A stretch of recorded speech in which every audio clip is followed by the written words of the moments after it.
Bom dia, crianças, tudo bom com vocês? Então, na semana passada eu mandei uma atividade para vocês e eu não gravei o vídeo. Estou gravando o vídeo agora. Foi sobre a população brasileira. A população brasileira é em torno de 190, hoje um pouco mais, né? Porque esses dados não são de hoje, né? De 190 milhões 755 mil pessoas, aproximadamente. O Brasil ocupa hoje o quinto lugar dentre os mais populosos, sendo superado somente pela China, Índia, Estados Unidos e Indonésia. Ou seja, é o quinto maior em população. Certo? Muito bem. E tem um outro detalhe, o Brasil é um país de dimensões continentais, ele é enorme. Para facilitar o estudo, dividiram o país em regiões. A gente já viu isso em 5 regiões, regiões norte, nordeste, centro-oeste, sul e sudeste, que é a que nós vivemos. A população de cada uma dessas regiões também tem a ver com esta divisão. E tem alguns fatos que é importante a gente saber em relação às populações. Os estados, as regiões com maior população, a maior população é da região sudeste, tá? Onde se concentra Rio de Janeiro, São Paulo, Minas e Espírito Santo. O estado de São Paulo é o mais populoso do Brasil, tá? Minas Gerais, se eu não me engano, fica em segundo, Rio em terceiro e Espírito Santo em quarto. O porquê que essa região é tão populosa assim? Porque a maioria das fábricas se localiza aqui.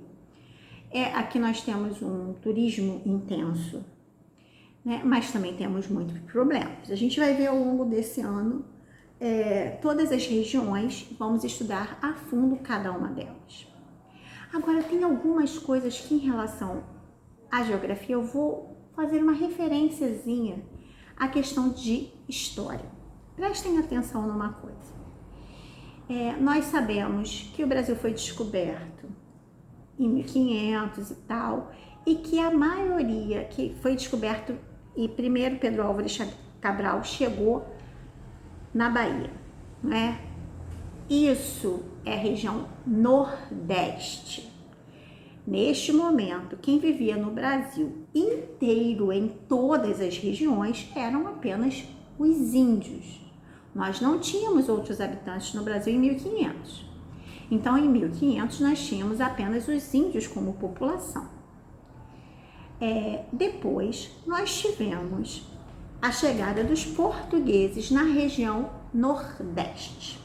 Então, nós tivemos o encontro dos povos, dos brancos portugueses com os indígenas. Então, houve uma miscigenação entre portugueses e índios, né? Que tiveram filhos e por aí vai. Depois, nós tivemos a questão do engrandecimento da região sudeste, né? O Brasil, a região sudeste passou a ser a capital do Brasil, né? Com a vinda da família real, e passou ali a ser o centro produtivo do Brasil, e foi onde começou a industrialização e tudo isso na região sudeste.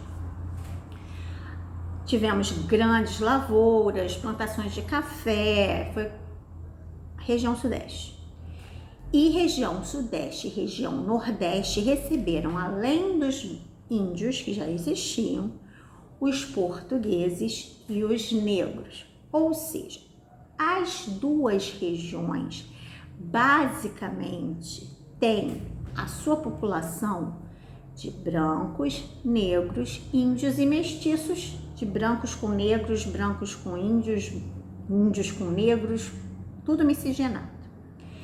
Se você for analisar a história, e a gente agora vai começar, a gente já viu essa história da questão do Sul, que foi oferecido aos imigrantes do Sul para que viessem europeus que viessem para o sul para colonizar o Brasil e foi oferecido terras a eles, não fizeram como fizeram com os negros, que sequestraram os negros das suas casas e trouxeram para o Brasil à força.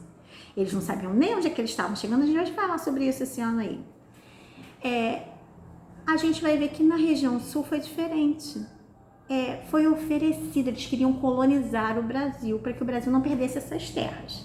Então ofereceram a italianos, a alemães, até a japoneses, para que viessem para o Brasil para colonizar. Ofereceram um pedaço de terra e eles tinham que pagar impostos. Muito bem, muitas pessoas vieram.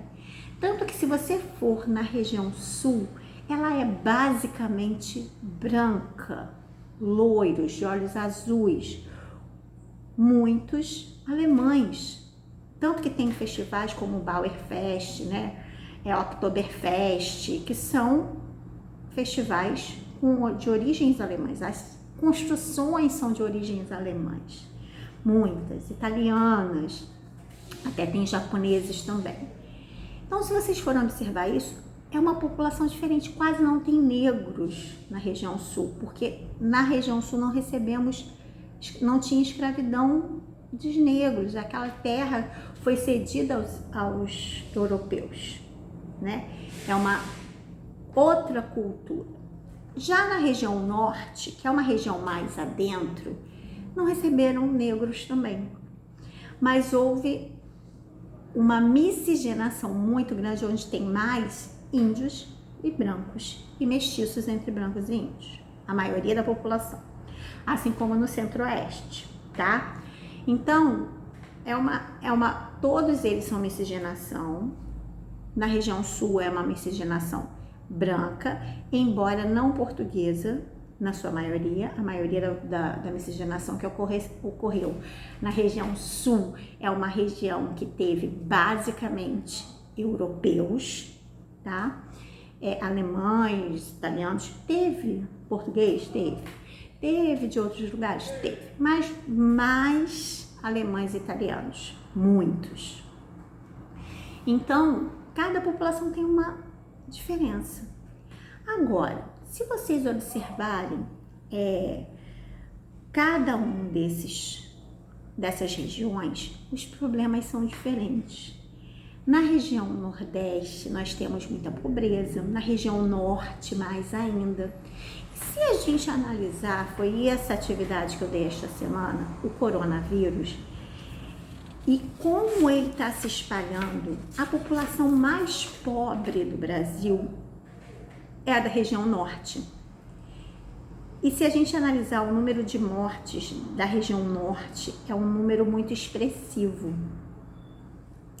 Se a gente analisar a quantidade de habitantes que existe na região norte e a quantidade de mortos, a gente vê que a diferença entre os outros, a quantidade de habitantes e de mortos, é muito grande.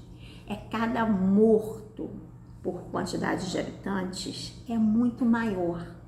Ou seja, a mortalidade na região norte é muito maior. Por que essa região norte tem tanta mortalidade assim? A região norte é uma região carente de higiene, não tem água encanada, não tem banheiros nas casas muitas vezes, tem muito pouco investimento, é uma população muito carente, com dificuldade de acesso a médicos, a hospitais, a estradas. A maior parte da região norte, o transporte é feito através dos rios.